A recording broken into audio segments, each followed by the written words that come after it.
എല്ലാവർക്കും നമസ്കാരം. നമ്മുടെ സെഷനിലേക്ക് ഇവിടെ എത്തിയിരിക്കുന്ന മുഴുവൻ പേരെയും ഏറെ സ്നേഹത്തോടു കൂടി ആദ്യമായി തന്നെ സ്വാഗതം ചെയ്യുകയാണ്. ഇന്ന് ഇവിടെ നമുക്കൊപ്പമുള്ളത് ഏറെ ബഹുമാന്യനായ CPIM-ന്റെ പോളിറ്റ് ബ്യൂറോ മെമ്പർ, കേരളത്തിൻ്റെ മുൻ വിദ്യാഭ്യാസ മന്ത്രി, മുൻ രാജ്യസഭാ അംഗം, അതോടൊപ്പം തന്നെ വിദ്യാർത്ഥി യുവജന രാഷ്ട്രീയത്തിലൂടെ കേരളത്തിൻ്റെ രാഷ്ട്രീയ മണ്ഡലത്തിലേക്കും സാംസ്കാരിക മണ്ഡലത്തിലേക്കും കടന്നു വന്ന പ്രിയങ്കരനായ ബേബി സഖാവാണ്. ബേബി സഖാവിനെ എല്ലാവർക്കും വേണ്ടി ഈ വേദിയിലേക്ക് ഹൃദയപൂർവ്വം സ്വാഗതം ചെയ്യും. അതോടൊപ്പം ഷിനാസ് മാഷ് നമുക്കൊപ്പമുണ്ട്. മടപ്പള്ളി കോളേജിലെ അധ്യാപകനാണ്, എഴുത്തുകാരനാണ്. അന്തർദേശീയ വിഷയങ്ങളെപ്പറ്റി നിരന്തരം മാതൃഭൂമിയിലും ദേശാഭിമാനിയിലുമൊക്കെ എഴുതുന്നത് നമ്മുടെ എല്ലാവരുടെയും ശ്രദ്ധയിൽ വരാറുള്ളതാണ്. പ്രിയപ്പെട്ട അധ്യാപകനും എഴുത്തുകാരനുമെല്ലാമായിട്ടുള്ള ഷിനാസ് മാഷിനെ ഏറെ സ്നേഹത്തോടു കൂടി ഈ വേദിയിലേക്ക് സ്വാഗതം ചെയ്തു. ക്യൂബ മുതൽ ശ്രീലങ്ക വരെ എന്ന തലക്കെട്ട് ലോകത്തുള്ള സോഷ്യലിസ്റ്റ് ചേരിയുടെ പ്രാധാന്യത്തെയും അതുപോലെ തന്നെ അവ തീർക്കുന്ന ബദലിനെയും നമ്മുടെ മനസ്സിലേക്ക് എത്തിക്കുന്നതാണ്. അതുകൊണ്ട് തന്നെ ആ തലവാചകത്തിൽ നിന്ന് തന്നെ തുടങ്ങാം. ബേബി സഖാവിനോട് ചോദിക്കുകയാണ്, ക്യൂബയുടെ അതിജീവന സാധ്യതകൾ എത്രമാത്രമാണ്? ക്യൂബ എങ്ങനെയാണ് ലോകത്തിന് മുമ്പിൽ ഒരു ബദലായി നിൽക്കുന്നത്? അതിനുശേഷം നമുക്ക് ഷിനാസ് മാഷിലേക്കും മറ്റ് നമ്മുടെ ഇവിടെ കേൾവിക്കാരായിട്ടുള്ള സദസ്സിൻ്റെയും അഭിപ്രായങ്ങളിലേക്ക് പോകാം. ബേബി സഖാവിൻ്റെ മറുപടി, ക്യൂബയുടെ അതിജീവന സാധ്യതകൾ. ക്യൂബയുടെ അതിജീവന സാധ്യതകൾ എന്നുള്ളത് വളരെ സങ്കീർണമായിട്ടുള്ളൊരു ചോദ്യമാണ്. കാരണം ലോകത്തിൻ്റെ ഏത് കോണിലുള്ള ജനാധിപത്യ വിശ്വാസിയും അവർക്ക് വലിയൊരു ആവേശമായിട്ടാണ് ക്യൂബയെ കാണുന്നത്. തൊട്ട് മുമ്പ് ഇവിടെ കേരളത്തെ കൊച്ചു കേരളം എന്ന് നമ്മൾ തന്നെ വ്യത്യസ്ത സാഹചര്യങ്ങളിൽ വിശേഷിപ്പിച്ച് പോന്നിട്ടുണ്ട്. അങ്ങനെ കേരളം കൊച്ചു കേരളമല്ല എന്ന് പറഞ്ഞതുപോലെ ക്യൂബയെക്കുറിച്ച് പറയുമ്പോഴും പലരും കൊച്ചു ക്യൂബ എന്ന് പറയാറുണ്ട്. യഥാർത്ഥത്തിൽ ഭൂവിസ്തൃതി എടുത്ത് നോക്കിയാലും ജനസംഖ്യ എടുത്ത് നോക്കിയാലും കൊച്ചു ക്യൂബ എന്ന് പറയുന്നതിന് വളരെയധികം പ്രസക്തിയുണ്ട്. കേരളത്തിൻ്റെ 1/3 ജനസംഖ്യയാണ് ക്യൂബയ്ക്കുള്ളത്. 1,10,00,000. പ്രകൃതി വിഭവങ്ങളുടെ കാര്യത്തിൽ വലിയ കമ്മിയാണ് ക്യൂബയ്ക്കുള്ളത്. എന്നാൽ ക്യൂബ ലോകത്തിന് മുമ്പ് ഒരു അത്ഭുതമാണ്. ജനിച്ചപ്പോൾ തന്നെ പുതിയ ക്യൂബയെ ഇല്ലാതാക്കാൻ ലോകത്തെ ഏറ്റവും വലിയ സാമ്പത്തിക ശക്തിയും ഏറ്റവും വലിയ ആയുധശക്തിയുമായ അമേരിക്കൻ സാമ്രാജ്യത്വം ശ്രമിച്ചു പോരുകയാണ്. അതിൻ്റെ ദീർഘമായ ചരിത്രത്തിലേക്ക് ഞാൻ പോകുന്നില്ല. 1960 മുതൽ ക്യൂബയുടെ മേൽ അമേരിക്ക അവരുടെ കൂട്ടാളികളുമായിട്ട് ചേർന്ന് ഒരു സാമ്പത്തിക ഉപരോധം ഏർപ്പെടുത്തിയിരിക്കുകയാണ്. സാമ്പത്തികമായി ക്യൂബയെ ഞെരിച്ചു കൊല്ലാൻ അമേരിക്ക ശ്രമിച്ചുകൊണ്ടിരിക്കുകയാണ്. അതിൻ്റെ സാങ്കേതിക വിശദാംശങ്ങളിലേക്ക് ഞാൻ പോകുന്നില്ല. എന്നാൽ ഇപ്പോൾ ഡോക്ടർ ചിന്താ ജെറോം ചോദിച്ച ചോദ്യത്തിനൊരു പ്രസക്തി അധികരിക്കുന്നുണ്ട്. ക്യൂബ ഇല്ലാതാക്കാൻ ഇത്രകാലവും നടത്തിപ്പോന്നിട്ടുള്ള പ്രവർത്തനങ്ങൾ ഈ മാസം 20-ാം തീയതി മുതൽ, ജനുവരി 20-ാം തീയതി മുതൽ ഏറ്റവും ഹീനവും ബീഭത്സവുമായ ഒരു രൂപം സ്വീകരിക്കാം. എന്താണ് ജനുവരി 20 പ്രാധാന്യം? ഡൊണാൾഡ് ട്രംപ് അമേരിക്കയുടെ പ്രസിഡന്റ് സ്ഥാനം വീണ്ടും ഏറ്റെടുക്കാൻ പോവുകയാണ്. അപ്പോൾ ട്രംപിൻ്റെ ഭരണത്തിൽ ഏറ്റവും പ്രധാനപ്പെട്ട ഉത്തരവാദിത്വം വഹിക്കുന്നവർ പലരും ക്യൂബയെ എത്രയും വേഗം നശിപ്പിക്കണം എന്ന് പ്രതിജ്ഞയെടുത്ത് നിൽക്കുന്നവരാണ്. അങ്ങനെയല്ല, ഒരു സാമ്രാജ്യത്വം ഒരു രാജ്യത്തെ നശിപ്പിക്കാൻ പുറപ്പെട്ടാൽ ഒരു രാജ്യത്തെ നശിപ്പിക്കാൻ കഴിയുമോ എന്നുള്ള ചോദ്യം ചരിത്രത്തിൽ ഉയർന്നു നിൽക്കുന്നുണ്ട്. അങ്ങനെ നശിപ്പിക്കാൻ കഴിയില്ല എന്ന് വിയറ്റ്നാം തെളിയിച്ചിട്ടുണ്ട്. ക്യൂബയും ഇത്ര കാലവും തെളിയിച്ചു. പക്ഷേ വിയറ്റ്നാമും ക്യൂബയും തമ്മിലുള്ളൊരു വ്യത്യാസം, വിയറ്റ്നാം മറ്റൊരു ഭൂഖണ്ഡത്തിലാണ്. അമേരിക്കൻ പടയാളികൾ വിയറ്റ്നാമിൽ പോയി ഒരുപാട് നാശനഷ്ടങ്ങൾ വരുത്തി. പക്ഷെ ക്യൂബ അമേരിക്കൻ സാമ്രാജ്യത്വത്തിൻ്റെ തീരപ്രദേശത്ത് നിന്നും 80 മൈൽ മാത്രം അകലെ കിടക്കുകയാണ്. നേരിട്ടൊരാക്രമണം അമേരിക്കൻ സാമ്രാജ്യത്വത്തിൽ നടത്താൻ പ്രായോഗികമായ ബുദ്ധിമുട്ടില്ല. ആഭ്യന്തരമായി പ്രശ്നങ്ങൾ ഉണ്ടാക്കാൻ അവർ ശ്രമിക്കുന്നുണ്ട്. ഇപ്പം ക്യൂബ വളരെ കടുത്ത സാമ്പത്തിക പ്രയാസങ്ങളിലൂടെ കടന്നു പോവുകയാണ്. ക്യൂബയിൽ ആവേശം കൊള്ളുന്ന ഒരാളാണ് ഞാൻ. പക്ഷേ ക്യൂബയുടെ യഥാർത്ഥ സ്ഥിതി എന്താണെന്ന് മനസ്സിലാക്കണം, ഈ സാമ്പത്തിക ഉപരോധത്തിൻ്റെ ഭാഗമായി. അപ്പം ഇതെല്ലാം ചേർന്ന് അപ്രതീക്ഷിതമായ സംഭവവികാസങ്ങൾ വേണമെങ്കിൽ ഉണ്ടാവാം. അമേരിക്കൻ സാമ്രാജ്യത്വം ഉണ്ടാക്കി എന്ന് വരും. അതിനെയും ചെറുക്കാനുള്ള രാഷ്ട്രീയ ദൃഢനിശ്ചയം ക്യൂബൻ ജനതയ്ക്കുണ്ട്. ഒരു ജനതയെ മുഴുവൻ നശിപ്പിച്ചുകൊണ്ട് മാത്രമേ ക്യൂബയിൽ അമേരിക്കൻ സാമ്രാജ്യത്വത്തിന് ഇന്നത്തെ നിലയിൽ എന്തെങ്കിലും ചെയ്യാൻ കഴിയുകയുള്ളൂ. പക്ഷേ പാലസ്തീനിൽ നടക്കുന്നത് നമ്മൾ കാണുന്നുണ്ട്. അപ്പോൾ അതുകൊണ്ട് ഇംഗ്ലീഷിൽ പറഞ്ഞാൽ we have to keep our fingers crossed. ക്യൂബയെ സംബന്ധിച്ച് ക്യൂബൻ ജനതയുടെ ധീരതയിൽ അഭിമാനം കൊള്ളുകയും അവർക്ക് അഭിവാദ്യങ്ങൾ അർപ്പിക്കുകയും അവരോട് ഐക്യദാർഢ്യം പ്രഖ്യാപിക്കുകയും ചെയ്യുമ്പോൾ തന്നെ അമേരിക്കൻ സാമ്രാജ്യത്വം ഏതറ്റം വരെയും പോയെന്ന് വരും. ക്യൂബയ്ക്കുള്ളിലെ ആഭ്യന്തര സ്ഥിതികളും വളരെ ക്ലേശകരമാണ്. ഇത്രയും കാര്യങ്ങളാണ് ഇതിനോട് ചോദ്യത്തോട് പ്രതികരിച്ചുകൊണ്ട് പറയാനുള്ളത്. ക്യൂബ അതിജീവിക്കും എന്ന ശുഭാപ്തി വിശ്വാസമാണ് എനിക്കുള്ളത്. എന്നാൽ സങ്കീർണമായ സാഹചര്യമാണ് അവിടെ നിലനിൽക്കുന്നത്. ഈ ഓരോ രാജ്യങ്ങളെ പറ്റിയും സോഷ്യലിസ്റ്റ് രാജ്യങ്ങളെ പറ്റി വരുന്ന വാർത്തകളുടെ ഒഥൻറ്റിസിറ്റി നമുക്ക് പലപ്പോഴും ചോദ്യം ചെയ്യപ്പെടാറുണ്ട്. പക്ഷേ അടുത്തിടയ്ക്ക് ഞാൻ വായിച്ചൊരു കാര്യമാണ്, ഈ ബ്രിക്സിനകത്തേക്ക് ക്യൂബ കടക്കുന്നു, ബ്രിക്സിൻ്റെ ഉള്ളിലേക്ക് ക്യൂബ വരുന്നു എന്നുള്ളത്.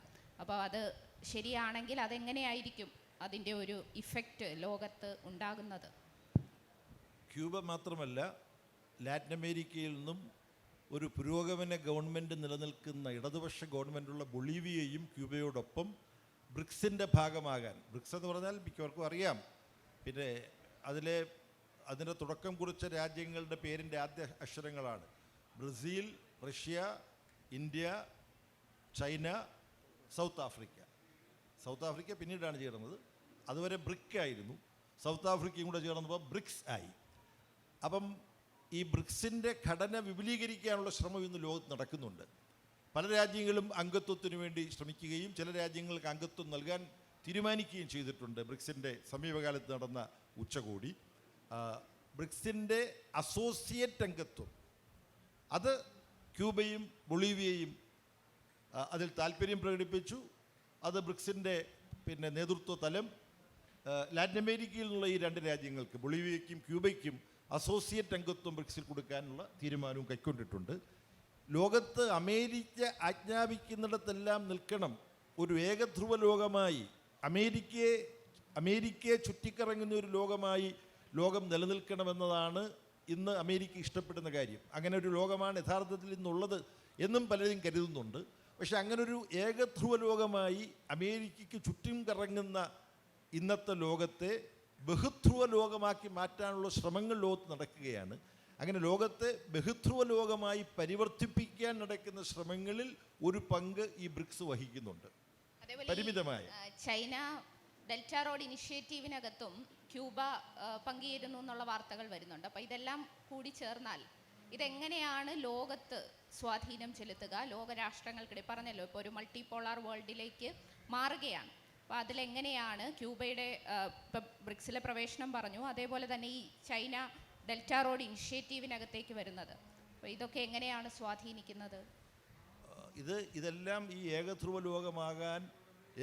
ലോകമാക്കാൻ അമേരിക്ക നടത്തുന്ന ശ്രമങ്ങൾ. ഉദാഹരണത്തിന് ട്രംപ് ചുമതല ഏറ്റെടുക്കുന്നതിന് മുമ്പ് തന്നെ പറഞ്ഞു, ഇത് ഗൾഫ് ഓഫ് മെക്സിക്കോ എന്ന് പറയുന്നത് ഗൾഫ് ഓഫ് അമേരിക്ക എന്ന് പുനർനാമകരണം ചെയ്യുകയാണെന്ന് പറഞ്ഞു.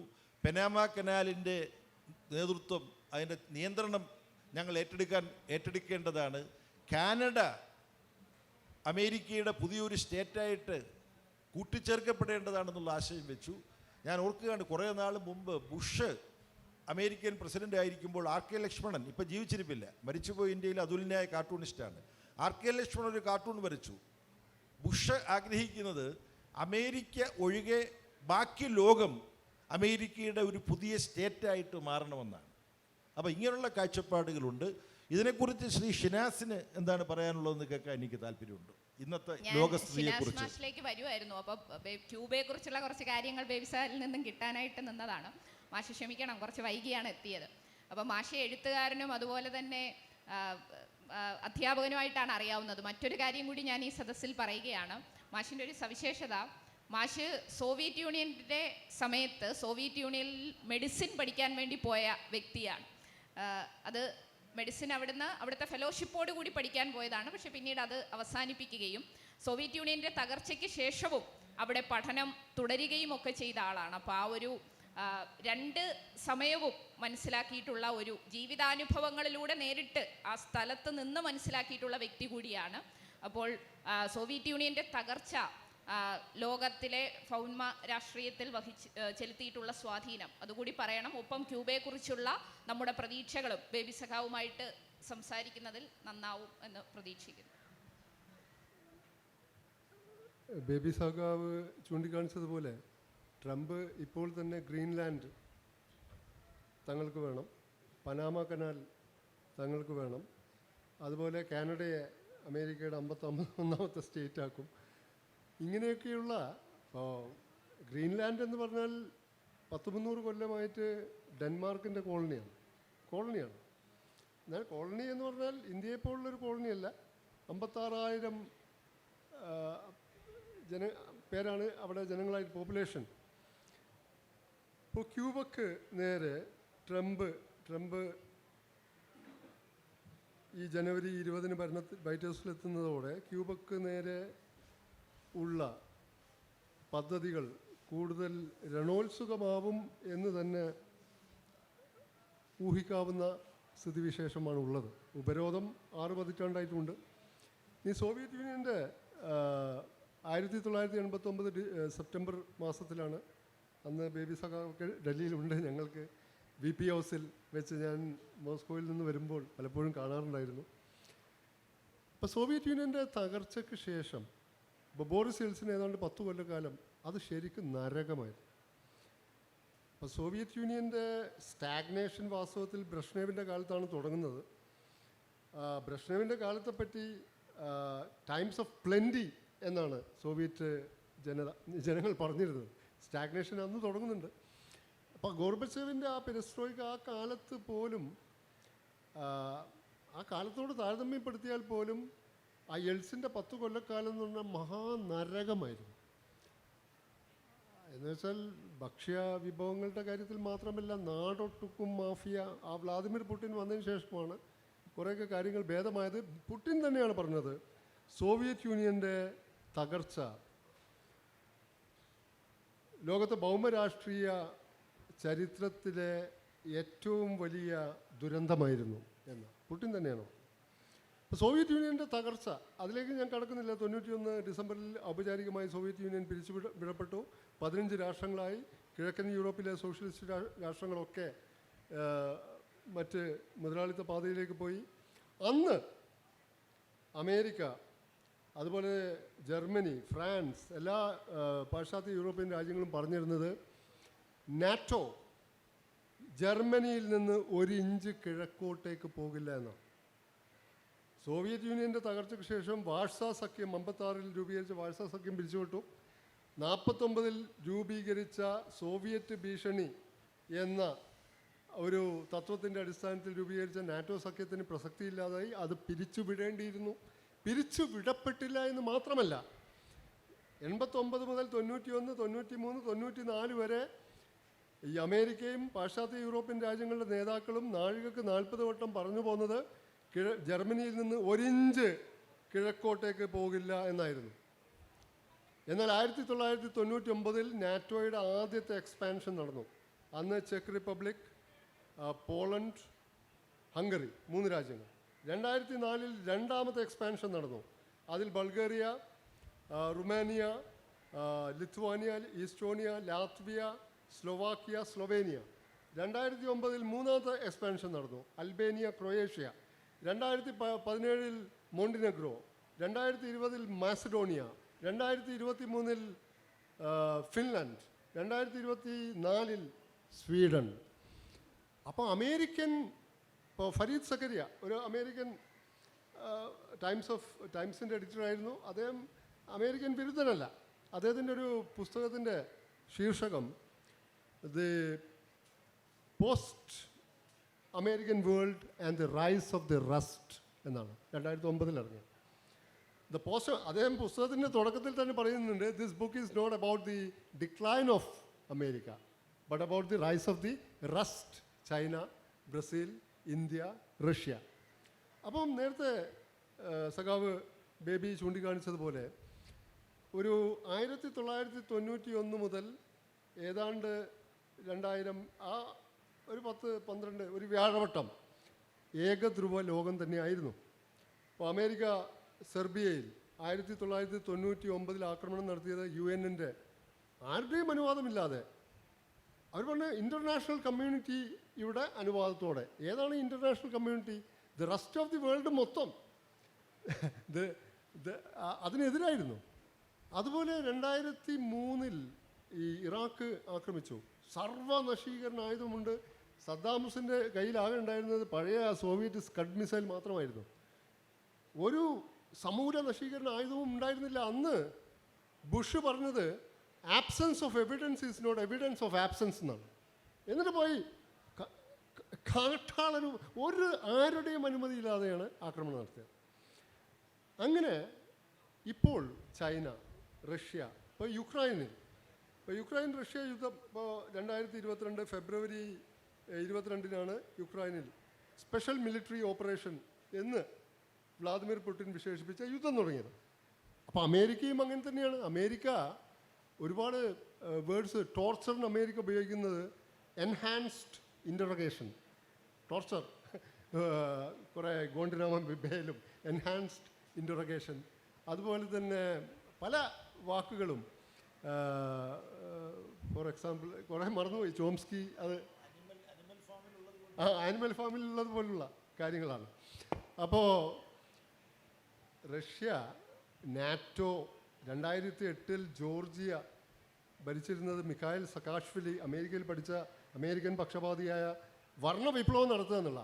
അതായത് റഷ്യക്ക് ചുറ്റുമുള്ള പഴയ സോവിയറ്റ് യൂണിയനിലെ റിപ്പബ്ലിക്കുകളൊക്കെ വർണ്ണവിപ്ലവം നടത്തി വെസ്റ്റിന് അനുകൂലമാക്കി മാറ്റുക. അതുമാത്രമല്ല, EU-യിൽ ചേർക്കുന്നത് പോട്ടെ, നാറ്റോയിൽ ചേർക്കുക. അങ്ങനെ 2008 നാറ്റോയിൽ ജോർജിയയെ അതുപോലെ യുക്രൈനെയും ചേർക്കാൻ ശ്രമിച്ചപ്പോൾ ജോർജിയയെ റഷ്യ ആക്രമിച്ചു പുടിൻ. പിന്നെ 2022 ഡിസംബറിൽ യുക്രൈൻ അതിർത്തിക്ക് സമീപം റഷ്യ വൻതോതിൽ സൈനിക വിന്യാസം നടത്തി. ബൈഡന് മെസ്സേജ് അയച്ചു, നോക്കൂ, ഈ യുക്രൈനെ നാറ്റോയിൽ ചേർക്കരുത്, ഞങ്ങൾ പിന്മാറും. ബൈഡൻ അത് ചുരുട്ടി എറിഞ്ഞു കളഞ്ഞു. കാരണം ബൈഡന് റഷ്യ യുക്രൈൻ ആക്രമിക്കണം. അപ്പം നമ്മുടെ വീട്ടുമുറ്റത്ത് ഒരു രാജവെമ്പാലയെ നിർത്തി. യുക്രൈനെ നാറ്റോയിൽ ചേർക്കുന്നത് റഷ്യക്ക് രാജവെമ്പാലയെ അവരുടെ പിൻമുറ്റത്ത് നിർത്തുന്നതിന് സമമാണ്. അപ്പോൾ ചോംസ്കി, മറ്റ് പലരും ചോദിച്ചിട്ടുണ്ട്, മെക്സിക്കോയിൽ അല്ലെങ്കിൽ ക്യൂബയിൽ 1962 നികിത ക്രൂഷ്ചേവിൻ്റെ കാലത്ത് ക്യൂബയിൽ ന്യൂക്ലിയർ മിസൈൽ സ്ഥാപിച്ചത്. അത് അമേരിക്ക കണ്ടുപിടിക്കുകയും ലോകം 3-ാം ലോക യുദ്ധത്തിൻ്റെ വക്കത്തോളം എത്തുകയും ചെയ്തു. നേരത്തെ സഖാവ് ചൂണ്ടിക്കാണിച്ചതുപോലെ ഫ്ലോറിഡയിൽ നിന്ന് ക്യൂബയിലേക്കുള്ള ദൂരം കേവലം 90 മൈലോ അത്രയേ ഉള്ളൂ. അപ്പോൾ അവിടെ നിന്നൊരു സോവിയറ്റ് മിസൈൽ പറന്നു പൊങ്ങിയാൽ ഏതാനും സെക്കൻഡുകൾ മതി അമേരിക്കയിൽ പതിക്കാൻ. അപ്പോൾ കെന്നഡി ഉണർന്നു, ക്രൂഷ്ചേവ് ഭയങ്കര വാഗ്വാദങ്ങളുണ്ടായി. അന്നാണ് ക്രൂഷ്ചേവ് വലിയ ഒരു വി വിൽ ബറി യു, അങ്ങനെ ആരും അമേരിക്കയോട് ഞങ്ങൾ നിങ്ങളെ കുഴിച്ചു മൂടും. Not only that, we will bombard with nuclear bombs not only Washington, Los Angeles എന്നൊക്കെ പറഞ്ഞു. അവസാനം സോവിയറ്റ് യൂണിയൻ ക്യൂബയിൽ നിന്ന് മിസൈലുകൾ എടുത്തു മാറ്റി തുർക്കിയിൽ നിന്ന് അമേരിക്ക ന്യൂക്ലിയർ മിസൈൽ എടുത്ത് മാറ്റി. മാത്രമല്ല ക്യൂബയെ ബേ ഓഫ് പിക്സ് പോലെ 59 നടത്തിയ ക്യൂബയെ ഇനിമേലിൽ ആക്രമിക്കില്ലെന്ന ഉറപ്പും സോവിയറ്റ് യൂണിയൻ വാങ്ങി. ഇപ്പോൾ റഷ്യ നടത്തിയത് തെറ്റല്ലേ? തെറ്റാണ്. അതേസമയം ചൈനയോ ഈവൻ റഷ്യ തന്നെയോ മെക്സിക്കോയുടെ പകുതി ഭാഗം അമേരിക്കയിലാണ്. അപ്പോൾ മെക്സിക്കോ എന്ന് പറയുന്ന രാജ്യത്തിൻ്റെ പകുതി അമേരിക്കയിലാണുള്ളത്. അതൊക്കെ ചരിത്രം നോക്കിയാൽ നമുക്ക് മനസ്സിലാവും. ഇപ്പോൾ മെക്സിക്കോയിൽ അല്ലെങ്കിൽ ക്യൂബയിൽ അല്ലെങ്കിൽ അമേരിക്കയോട് ചേർന്ന ഒരു പ്രദേശത്ത് ഒരു സൈനിക താവളം ചൈനയോ റഷ്യയോ സ്ഥാപിച്ചാൽ അമേരിക്ക കയ്യും കെട്ടി നോക്കിയിരിക്കുമോ?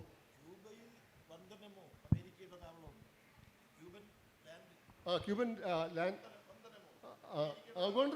ഗോണ്ടനമോ അമേരിക്കൻ താവളമാണ്. അപ്പോൾ അമേരിക്കക്ക് എന്തുമാവാമെന്നുള്ള ആ ഒരു മുഷ്ക് ഇപ്പം നടക്കുന്നില്ല. ചൈന തായ്വാൻ്റെ കാര്യത്തിലാണെങ്കിലും റഷ്യ യുക്രൈൻ്റെ കാര്യത്തിലാണെങ്കിലും ഒക്കെ പറയുന്നത് ദ ഗെയിം ഈസ് ഓവർ എന്നാണ്. അല്ല, മാഷിപ്പം അതിനെക്കുറിച്ച് പറയുമ്പം ഞാൻ വായിച്ചിട്ടുള്ളതാണ്, സോവിയറ്റ് യൂണിയൻ്റെ തകർച്ചയെ പറ്റിയുള്ള പല കാരണങ്ങളുണ്ട്. അപ്പോൾ മാഷ ആ സമയത്ത് അവിടെയുള്ള വ്യക്തി ആയതുകൊണ്ട് ചോദിക്കുകയാണ്. പല കാരണങ്ങളിൽ ഒന്ന് ഷാഡോ ഓഫ് അമേരിക്ക എന്നൊരു ഭാഗം, അതായത് അവിടുത്തെ യുവതലമുറയുടെ മനസ്സിൽ അവർ സോവിയറ്റ് യൂണിയനിൽ ജീവിക്കുമ്പോഴും അവർക്ക് അമേരിക്കയോടുള്ള ഒരു ഇഷ്ടം ബോധപൂർവം രൂപപ്പെടുത്തിയെടുത്തു. അത് ഈ തകർച്ചയുടെ കാരണങ്ങളിൽ പലതിലൊന്നായി പലരും കണക്കാക്കുന്ന ലേഖനങ്ങളും മറ്റും നമ്മുടെ ശ്രദ്ധയിൽ വായിച്ചിട്ടുണ്ട്. അപ്പം അത് എത്രത്തോളം സത്യമാണ്? കാരണം മാഷ് അവിടെ ഉണ്ടായിരുന്നല്ലോ. അപ്പോൾ അവിടുത്തെ യുവതലമുറയുടെ മനസ്സിൽ അങ്ങനെ ഒരു ഷാഡോ ഓഫ് അമേരിക്ക അല്ലെങ്കിൽ ക്യാപിറ്റലിസമാണ് കുറച്ചുകൂടി മികച്ചത് എന്നൊരു ബോധം ഉയർന്നു വന്നിരുന്നു. അങ്ങനെ ഉണ്ടായിരുന്നു എന്നുണ്ടെങ്കിൽ ഇപ്പോൾ സോഷ്യലിസ്റ്റ് രാജ്യങ്ങളുണ്ടല്ലോ പലയിടത്തും. അപ്പം അവിടെയൊക്കെയുള്ള ചെറുപ്പത്തെ സോഷ്യൽ മീഡിയയിലൂടെ എല്ലാം അവർ ലോകത്തെ കാണുമ്പോൾ ഇത്തരം സ്വാധീനങ്ങൾ അവിടുത്തെ ചെറുപ്പത്തെ ബാധിക്കാൻ സാധ്യതയില്ലേ? അതിനെ എങ്ങനെയാണ് ഈ സോഷ്യലിസ്റ്റ് രാജ്യങ്ങൾ പ്രതിരോധിക്കുക? അപ്പോൾ അങ്ങനെ ഒരു വാദം അത് അവിടെ ഉണ്ടായിരുന്ന വ്യക്തി എന്ന നിലയിൽ അത് സത്യമാണോ? അവിടുത്തെ യുവതയെ അങ്ങനെ കണ്ടിരുന്നോ എന്നുള്ളൊരു സംശയമാണ്. സോവിയറ്റ് യൂണിയനിൽ ഗ്ലാസ്നോസ്റ്റ് പെരിസ്ട്രോയിക്ക കാലത്ത് എന്തും പറയാനുള്ള സ്വാതന്ത്ര്യം, ഒരുപാട് വെസ്റ്റേൺ കൺസ്യൂമർ ഗുഡ്സ്. അപ്പോൾ സോവിയറ്റ് യൂണിയനിൽ വീഡിയോ VCR ഒക്കെ ഉണ്ടായിരുന്നു. അതൊക്കെ കുറച്ച് വലിപ്പം കൂടിയതായിരുന്നു. അപ്പോൾ സോണി അങ്ങനത്തെ ഇതൊക്കെ എത്തിയപ്പം അമേരിക്കയും ഈവൻ ബോളിവുഡ് സിനിമകൾ കണ്ടിട്ട് എന്നോട് ചോദിക്കണം, ഇന്ത്യ സ്വർഗമാണെന്ന് വിശ്വസിച്ചിരുന്ന ആൾക്കാരാണ്. ഇന്ത്യയിൽ ഒക്കെ ബോളിവുഡ് സിനിമയിലെ പോലെ വലിയ കൊട്ടാരങ്ങളും ഇതൊക്കെയാണ്. അപ്പോൾ അമേരിക്ക സ്വർഗസമാനമാണ്, യൂറോപ്പ് സ്വർഗസമാനമാണ് എന്നൊക്കെ വോയിസ് ഓഫ് അമേരിക്കയൊക്കെ അവർ കേൾക്കാൻ തുടങ്ങിയത് ആ കാലത്ത്. അങ്ങനെ ഒരു മിഥ്യാഭ്രമം ഉണ്ടായിരുന്നു. വാസ്തവത്തിൽ സോവിയറ്റ് യൂണിയൻ തകർന്നപ്പം അവിടെ വന്നത് റോബർ ക്യാപിറ്റലിസമാണ്. ആ യെൽസിൻ്റെ കാലത്തൊക്കെ വലിയ പ്രയത്നത്തോടെ കെട്ടിപ്പൊക്കിയ സർക്കാർ വക സ്വത്തുക്കളൊക്കെ ചുളുവിലക്ക്, സ്ക്രാപ്പ് വിലക്കാണ് വിറ്റു തൊലച്ചത്. അപ്പം മുതലാളിത്തത്തിൻ്റെ, വന്യ മുതലാളിത്തത്തിൻ്റെ യഥാർത്ഥ മുഖം ശരിക്ക് ഞാനടക്കമുള്ള അവിടെ പഠിച്ചിരുന്നവർ കണ്ടത് 90കളിലാണ്. അതോടെ ഇപ്പം ഈ അവർക്ക് പെട്ടെന്ന് ഒളിഗാർക്സ്, അമേരിക്കയിലെ ഇലോൺ മസ്കിനെ ബിസിനസ് മാൻ എന്ന് പറയുമ്പം റഷ്യൻ ബിസിനസ്സുകാരെ അമേരിക്ക ഒളിഗാർക്സ് എന്നാണ് പറയുക. അപ്പോൾ അത് സോവിയറ്റ് യൂണിയൻ്റെ തകർച്ച വാസ്തവത്തിൽ അമേരിക്കയെ പോലെ ആവും എന്നുള്ള ആ മോഹം കൊണ്ടോ മിഥ്യ കൊണ്ടോ ഒന്നുമില്ല, കമാൻഡ് ഇക്കോണമിയിൽ ഉണ്ടായ പ്രതിസന്ധികളാണ്. അപ്പോൾ അതിനെ തിരുത്താനുള്ള ശ്രമങ്ങളൊക്കെയാണ് വൈകിയ വേളയിൽ നടത്തിയതെങ്കിലും ഇപ്പോൾ എറിക് ഹോബ്സ്ബോം അദ്ദേഹത്തിൻ്റെ ഒരു പ്രബന്ധത്തിൽ can we write the history of the Russian revolution അതിലെഴുതുന്നുണ്ട്, ആന്ത്രപ്പോവ്, KGBയുടെ മുൻ തലവനായിരുന്ന ആന്ത്രപ്പോവ് ജീവിച്ചിരുന്നുവെങ്കിൽ 84-ൽ അദ്ദേഹം ആ കാലഘട്ടത്തിൽ അന്തരിച്ചിരുന്നില്ല എങ്കിൽ 21-ാം നൂറ്റാണ്ടിലും സോവിയറ്റ് യൂണിയൻ ഉണ്ടാകുമായിരുന്നു. പക്ഷേ പഴയ പ്രതാപത്തിൽ ഉണ്ടാകുമായിരുന്നില്ല എന്നുള്ളത്. പക്ഷേ സോവിയറ്റ് യൂണിയൻ്റെ തകർച്ച വാസ്തവത്തിൽ ഇന്ന് കാണുന്ന പല യുദ്ധങ്ങളുടെയും സിറിയയിൽ ഇപ്പോൾ ബഷർ, ഇപ്പോൾ മനോരമ സെദാനി ആ ജയിലുണ്ടല്ലോ, ഡമാസ്കസിന് അടുത്തുള്ള കുപ്രസിദ്ധ ജയിൽ, അവിടേക്കൊക്കെ സന്ദർശനം നടത്തി അവരെഴുതുന്നുണ്ട്. എന്താണെന്ന് വെച്ചാൽ സിറിയയിൽ ഇപ്പോൾ ഭരണം ഏറ്റെടുത്തിരിക്കുന്നത് ഒരു അൽ ഖൈദ അബൂബക്കർ അൽ ബാഗ്ദാദി 2008 അല്ല 2015 സിറിയയിലേക്ക് പറഞ്ഞയക്കുന്ന മുഹമ്മദ് അൽ ഷാറയാണ്. അദ്ദേഹം ഇദ്ലിബ് എന്ന ചെറിയ പ്രവിശ്യയിൽ ഭരിച്ചിരുന്നു. തുർക്കിയുടെ കറൻസി ആയിരുന്നു ലിറ. അവിടെ ഇസ്ലാമിക ശരീഅത്ത് അനുസരിച്ചുള്ള IS മോഡൽ ഭരണം തന്നെയാണ് ഇദ്ലിബിൽ നടത്തിയിരുന്നത്. ഇപ്പോൾ മെഡിറ്ററേനിയൻ തീരത്തോട് ചേർന്ന് കിടക്കുന്ന അലവി ഷിയാസ് ഉണ്ട്. വടക്ക് ഡെയിൻസ് എന്ന് പറയുന്ന ഡെമോക്രാറ്റിക് ഓട്ടോണമസ് ഒരു പ്രവിശ്യയുണ്ട് കുർദുകളുടെ. അവിടെ ലിംഗനീതി, സ്ത്രീ സ്വാതന്ത്ര്യം, പരിസ്ഥിതി എല്ലാ പ്രശ്നങ്ങളും കണക്കിലെടുത്തുള്ള ഭരണമാണ് നടക്കുന്നത്. അതുപോലെ അമേരിക്കയും ബ്രിട്ടനും നിയന്ത്രിക്കുന്ന ചില സായുധ സംഘങ്ങൾ നിയന്ത്രിക്കുന്ന പ്രദേശങ്ങളുണ്ട്. സിറിയ ആകെ ചിതറിക്കിടക്കുകയാണ്. വാസ്തവത്തിൽ താലിബാൻ വന്നപ്പോഴെന്തായിരുന്നു പറഞ്ഞത്? 2021-22 താലിബാൻ കാബൂൾ വന്നപ്പോൾ ഞങ്ങൾ പഴയ താലിബാനല്ല, ഞങ്ങൾ എല്ലാവർക്കും സ്വാതന്ത്ര്യം കൊടുക്കും, എല്ലാവരെയും ഉൾക്കൊള്ളും, അങ്ങനെ ഇങ്ങനെ ഒക്കെ പറഞ്ഞു. ഇപ്പോൾ സ്ത്രീകൾക്ക് പുരുഷൻ്റെ തുണയോടുകൂടി നടക്കണമെന്ന് മാത്രമല്ല, സ്ത്രീകൾക്ക് ശബ്ദമുയർത്താൻ പോലും പറ്റില്ല, സംസാരിക്കരുത്. സ്ത്രീ ശബ്ദം പോലും, സ്ത്രീ സ്വരം പോലും പുരുഷനെ പ്രലോഭിപ്പിക്കും. അതുകൊണ്ട് സ്ത്രീകൾ സംസാരിക്കാൻ പാടില്ല. ഈ STS എന്ന് പറയുന്ന ഈ സംഘടന ശരിക്ക് റീബ്രാൻഡഡ് അൽ ഖൈദ, അൽ നുസ്ര, അതായത് അൽ ഖൈദയുടെ സിറിയൻ ശാഖയാണ്. അത് വാസ്തവത്തിൽ അവർക്ക് സിറിയയുടെ അവരെ കുർദുകളെ തുർക്കിയുടെ ആത്യന്തിക ലക്ഷ്യം കുർദുകളെ എലിമിനേറ്റ് ചെയ്യുക എന്നുള്ളതാണ്. അതുപോലെ സിറിയയിൽ ഇപ്പോഴുള്ള മറ്റെല്ലാ ന്യൂനപക്ഷ വിഭാഗങ്ങളും വളരെ ഭീതിയോടെ കഴിയുകയാണ്. ശരിക്ക് താലിബാൻ 2022 മുതൽ എങ്ങനെയാണോ ഭരിക്കുന്നത് അതുപോലെ സിറിയയുടെ പൂർണ്ണാധിപത്യം STSന് ലഭിച്ചാൽ സിറിയ അങ്ങനെയാണ് ആയി മാറാൻ പോകുന്നത്. ഇതൊക്കെ സോവിയറ്റ് യൂണിയൻ്റെ തകർച്ച പിന്നീട് സൃഷ്ടിച്ച, ലോകരാഷ്ട്രീയത്തിൽ സൃഷ്ടിച്ച അനുരണനങ്ങൾ എന്ന് പറയുന്ന കാര്യങ്ങൾ തന്നെയാണ് പല ഭാഗങ്ങളിലും ലോകത്തിൻ്റെ. അതെ മാഷേ. അപ്പോഴേ ഇവിടെ മാഷ് തന്നെ സൂചിപ്പിച്ചല്ലോ റൈസ് ഓഫ് ദ റെസ്റ്റ്. അപ്പോൾ അതിൽ നമുക്ക് ചൈനയെക്കുറിച്ച് പറയണം. അപ്പം ചൈനയെക്കുറിച്ച് പൊതുവെ പൊതുമണ്ഡലത്തിൽ പ്രധാനമായും 3 തരത്തിലുള്ള ഒരു അഭിപ്രായ പ്രകടനങ്ങൾ ഉയർന്നു വരാറുണ്ട്. ഒന്ന്, ചൈന ഒരു സോഷ്യലിസ്റ്റ് രാജ്യമാണ്. രണ്ടാമതായി പറയുന്നത്, ചൈനയിൽ കമ്മ്യൂണിസ്റ്റ് ഗവൺമെൻറ് ഭരിക്കുമ്പോഴും അവർ പിന്തുടരുന്നത് ക്യാപിറ്റലിസ്റ്റ് നയങ്ങളാണ്. മറ്റൊരു വിഭാഗം പറയുന്നുണ്ട്, അല്ല, ഒരു ക്യാപിറ്റലിസ്റ്റ് സാമ്പത്തിക ക്രമത്തിലേക്കാണ് ചൈന പൊയ്ക്കൊണ്ടിരിക്കുന്നത്, അതുതന്നെയാണ് ചൈന പിന്തുടരുന്നത്. അപ്പം ഇങ്ങനെ വിവിധങ്ങളായ അഭിപ്രായങ്ങൾ നമ്മുടെ പൊതുസമൂഹത്തിലുണ്ട്, പൊതുമണ്ഡലത്തിലുണ്ട്. അതോടൊപ്പം തന്നെ ചൈന ലോക രാഷ്ട്രീയ സാഹചര്യത്തിൽ എടുക്കുന്ന നിലപാടിനെ സംബന്ധിച്ച് ചൈന ഒരു ആൻറ്റി ഇമ്പീരിയലിസ്റ്റ് സ്റ്റാൻഡ് ലോകത്തുണ്ടാകുന്ന പല വിഷയങ്ങളിലും എടുക്കുന്നുണ്ടോ, അതോ ഒരു നോൺ ഇൻ്റർഫിയറൻസ് എന്ന നിലയിലേക്ക് നിൽക്കുകയാണോ? അപ്പോൾ ഈ ചോദ്യമൊക്കെ വന്ന സമയത്ത് ഷീ ജിൻപിങ് തന്നെ കഴിഞ്ഞ സമ്മേളനത്തിൻ്റെ ഭാഗമായി നൽകിയ മറുപടിയുണ്ട്. അതിൻ്റെ എല്ലാം ഡോക്യുമെൻറ്റുകൾ നമുക്ക് വായിക്കാനെല്ലാം ലഭ്യമായിട്ടുണ്ട്. എങ്കിലും ഞാൻ ബേബി സഖാവിനോട് ചോദിക്കുന്നത് മറ്റൊന്നുമല്ല, ഇങ്ങനത്തെ ചില അഭിപ്രായ പ്രകടനങ്ങൾ നമ്മുടെ പൊതുമണ്ഡലത്തിൽ സജീവമാണ്. അത് നമ്മൾ കാണാതെ പോകേണ്ടതില്ല. ചൈനയെ പറ്റി തെറ്റിദ്ധരിപ്പിക്കുന്ന വാർത്തകളെല്ലാം പുറത്തേക്ക് വരുന്നതും ലോകത്തെ ബൂർഷ്വാ മാധ്യമങ്ങൾ അതിനെ ചിത്രീകരിക്കുന്നതും എല്ലാം ഒരു ഭാഗമാണ് ഇത്തരം ഇത് വരുന്നതിൽ. അപ്പം എന്താണ് ഈ അഭിപ്രായ പ്രകടനങ്ങളെക്കുറിച്ചുള്ള ബേബി സഖാവിൻ്റെ ഒരു നിരീക്ഷണം? ചൈന എത്രത്തോളം നമുക്ക് ഇപ്പം സോവിയറ്റ് യൂണിയൻ്റെ ഒരു തകർച്ചയ്ക്ക് ശേഷം റൈസ് ഓഫ് ദ റെസ്റ്റിൽ ഒരു ലീഡർഷിപ്പായി ചൈന വരുന്നുണ്ടോ? ചൈന അങ്ങനെ വരും എന്നുള്ള, അല്ലെങ്കിൽ ചൈനയുടെ ആ സ്റ്റാൻഡിനെ പറ്റി ഒന്ന് വിശദീകരിക്കാം.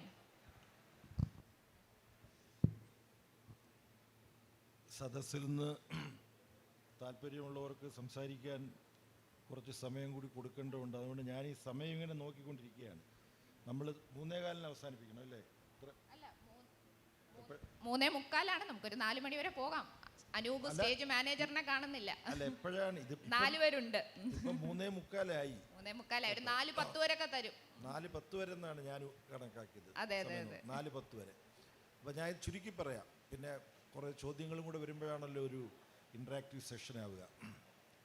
ചൈനയെ സംബന്ധിച്ച് പറയുമ്പോൾ ആദ്യം ഈ ഒരു മുതലാളിത്ത വ്യവസ്ഥയിൽ നിന്നും ജനകീയ മുന്നേറ്റത്തിൻ്റെ ഫലമായിട്ട് അവിടെ ഒരു ഭരണ സംവിധാനം, സാമ്പത്തിക സാമൂഹ്യ വ്യവസ്ഥ മാറുക, എന്നിട്ടാണല്ലോ മുതലാളിത്ത ചൂഷണം അവസാനിപ്പിച്ചൊരു സമത്വത്തിൽ അധിഷ്ഠിതമായൊരു സോഷ്യലിസ്റ്റ് സമൂഹത്തിൻ്റെ നിർമ്മിതി നടക്കുക.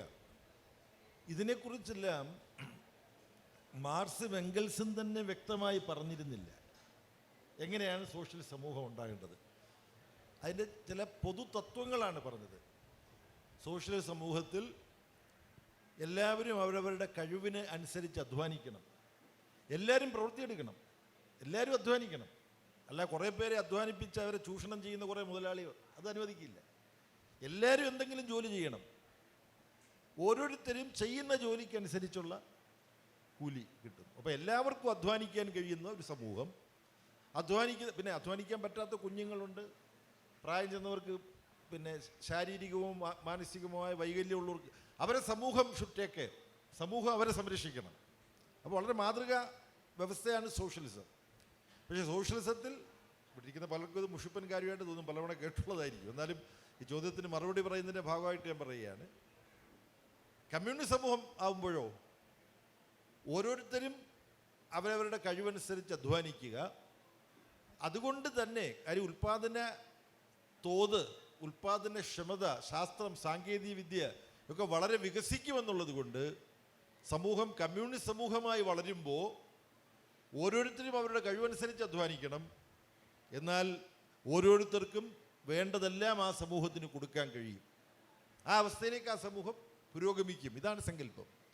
ഇനി ചൈനയുടെ കാര്യമോ മറ്റു രാജ്യങ്ങളുടെ കാര്യമോ ചോദിച്ചാൽ, ഒരു രാജ്യത്ത് ഒരു ചൂഷണ വ്യവസ്ഥ മാറി ചൂഷണ വ്യവസ്ഥയെ സംരക്ഷിച്ച രാഷ്ട്രീയ ശക്തികളെ തോൽപ്പിച്ച് പുരോഗമന ശക്തികളും തൊഴിലാളി വർഗ പ്രസ്ഥാനവും ഭരണം ഏറ്റെടുത്ത് കഴിഞ്ഞാൽ ഉടനെ ടാപ്പ് തുറക്കുമ്പോൾ വെള്ളം വരുന്ന പോലെ ഉടനെ സോഷ്യലിസം വരുമോ? ഞാനുമൊക്കെ അങ്ങനെയാണ് ധരിച്ചിരുന്നത് കേട്ടോ. സമൂഹത്തിൽ വിപ്ലവം നടന്നു കഴിഞ്ഞാൽ പിന്നെ സുഖം, എല്ലാം ഇങ്ങനെ കിട്ടിക്കൊണ്ടിരിക്കും. ക്യൂബയിലെ ഒരു സഖാവ്, അദ്ദേഹത്തിൻ്റെ പേര് പരിചയപ്പെടുത്താൻ ഞാൻ പറയുന്നത് ക്യൂബയിലെ അമിതാഭ് ബച്ചൻ എന്നാണ്. അമിതാഭ് ബച്ചൻ്റെ അത്ര നീളമുണ്ട്. ക്യൂബൻ സിനിമകൾ കണ്ടിട്ടുള്ളവർക്കറിയാം. തോമസ് ഗുട്ടറസ് എലിയ, വളരെ പ്രസിദ്ധനായ ക്യൂബൻ, അദ്ദേഹം മരിച്ചുപോയി, ഇന്ത്യയിലൊക്കെ വന്നിട്ടുണ്ട്. Survivors, chocolate and strawberry, death of A bureaucrat അദ്ദേഹത്തിൻ്റെ ഏറ്റവും പ്രസിദ്ധമായ സിനിമയാണ്. ഇതൊക്കെ സംവിധാനം ചെയ്തയാളാണ്. അദ്ദേഹത്തിൻ്റെ പല സിനിമകളും, മെമ്മറീസ് ഓഫ് അണ്ടർ ഡെവലപ്മെൻറ്റ്, അതിലേക്ക് പ്രൊട്ടഗോണിസ്റ്റാണ്, നായകനാണ് ഈ സെർഗി കൊറിയേറി. അദ്ദേഹം അവിടുത്തെ ക്യൂബൻ കമ്മ്യൂണിസ്റ്റ് പാർട്ടിയുടെ കേന്ദ്ര കമ്മിറ്റി മെമ്പറായിരുന്നു. ഫിഡൽ കാസ്ട്രോയുടെ അടുത്ത സുഹൃത്താണ്. നമ്മുടെ ഡിഗോ മറഡോണയുടെ അടുത്ത സുഹൃത്താണ്, ലോകപ്രശസ്ത ഫുട്ബോളർ. അത് ഇപ്പം ജീവിച്ചിരിപ്പില്ല, മരിച്ചുപോയി. ഇത്രയും ഞാൻ അദ്ദേഹത്തെ പരിചയപ്പെടുത്താൻ കാരണം, അദ്ദേഹം ഡൽഹിയിൽ ക്യൂബൻ സോളിഡാരിറ്റി കമ്മിറ്റിയുടെ ഒരു പരിപാടിക്ക് വന്നിട്ട് ഈ ചോദ്യങ്ങൾ നേരിട്ടപ്പോൾ അദ്ദേഹം പറഞ്ഞു, സോഷ്യലിസം എന്ന് പറയുന്നത് ഒരു സമൂഹത്തിൽ ചരല് ചേർന്ന് നിർമ്മിച്ച ജനങ്ങൾക്ക് വിതരണം ചെയ്യുന്ന ഒന്നല്ല, ആ സമൂഹത്തിലെ സർവരും ചേർന്ന് നിർമ്മിച്ച് അനുഭവിക്കേണ്ടതാണ് സോഷ്യലിസം. ആരെങ്കിലും നിർമ്മിച്ച് ചിലർക്ക് കൊടുക്കേണ്ടതല്ല, എല്ലാവരും കൂടെ ആ സമൂഹം ഒരുമിച്ച് നിന്ന് നിർമ്മിക്കേണ്ടതാണ് സോഷ്യലിസം. അപ്പോൾ ചൈനയ്ക്ക് ഇതെങ്ങനെ ബാധകം? ചൈനയിലെ ജനസംഖ്യ, ചൈനയുടെ പിന്നോക്കാവസ്ഥ. ഇന്ത്യ 1947 സ്വാതന്ത്ര്യം നേടുമ്പോൾ ഇന്ത്യക്ക് വ്യാവസായികമായി ബ്രിട്ടീഷ് സാമ്രാജ്യത്വത്തിൻ്റെ കീഴിൽ കൈവരിക്കാൻ കഴിഞ്ഞ വികസനം ചൈനയിലുണ്ടായിരുന്നില്ല. ചൈന 49-ലാണ് വിപ്ലവം ജയിക്കുന്നത്. അതുകൊണ്ട് ചുരുക്കി പറയാം, ചൈന മുതലാളിത്ത വികാസത്തിൻ്റെ ഘട്ടത്തെ തുടർന്ന് ജനകീയ വിപ്ലവം ജയിച്ച ഒരു രാജ്യമല്ല.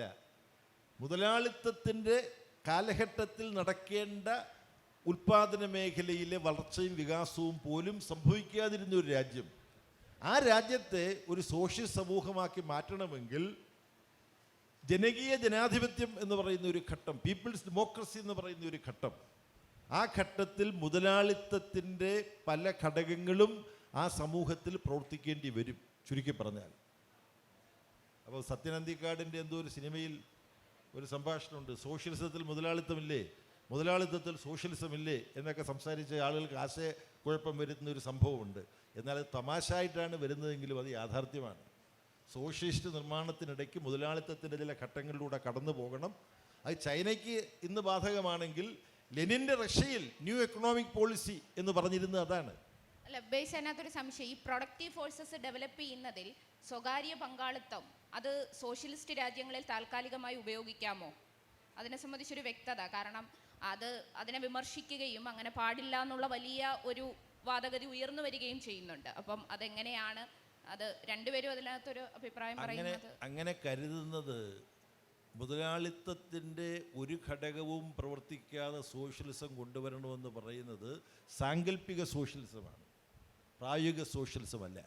മാവോ സേതൂങ്ങിൻ്റെ നയങ്ങളല്ല ഇപ്പോൾ പിന്നീട് ടെങ് ഷിയാവോപിങ്ങും ഇപ്പോൾ ഷീ ജിൻപിങ്ങും ഒക്കെ പിന്തുടരുന്നെന്ന് പറയുന്നവർ വിപ്ലവാനന്തര ചൈനയുടെ ആദ്യത്തെ ഘട്ടത്തിൽ മാവോ സേതൂങ് പറഞ്ഞിട്ടുണ്ട്, വൻകിട ചൂഷകന്മാരായിട്ടുള്ള മുതലാളിമാർക്ക് നമ്മൾ സ്വാതന്ത്ര്യം കൊടുക്കില്ല, എന്നാൽ ചെറുകിട മുതലാളിത്തത്തിന് ചൈനയുടെ പുതിയ സമ്പദ് വ്യവസ്ഥയിൽ പങ്കുണ്ടായിരിക്കും.